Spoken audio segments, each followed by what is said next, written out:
A bombing at a mosque in the Afghan capital of Kabul during evening prayers killed several people, including a prominent cleric, and wounded dozens. According to the eyewitness, a resident of the city Karkhana neighborhood where the Siddiqiyya mosque was targeted, the explosion was carried out by a suicide bomber. Qiyamuddin, one of the blast survivors, described attending evening prayers when the very powerful explosion went off. It was evening prayer time and I was attending the prayers with others when the explosion happened. It was a very powerful explosion inside the mosque. Around 24 to 25 people were martyred and several others were wounded.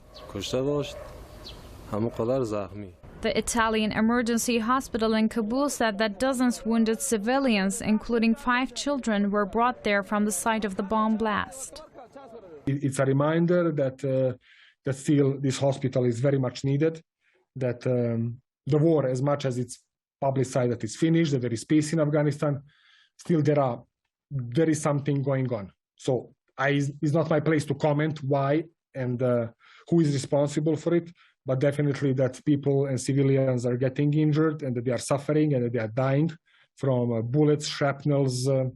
It's evident. If we keep running at this pace, it's going to be complicated. So there are some we're a bit worried. Of course, we are trying to discharge also quite other patients that are not in severe need, but the need is still big. There were fears the casualty numbers could rise further. There was no immediate claim of responsibility for the attack, the latest to strike the country in the years since the Taliban seized power. Last week, the Daesh claimed responsibility for killing a prominent Taliban cleric at his religious center in Kabul.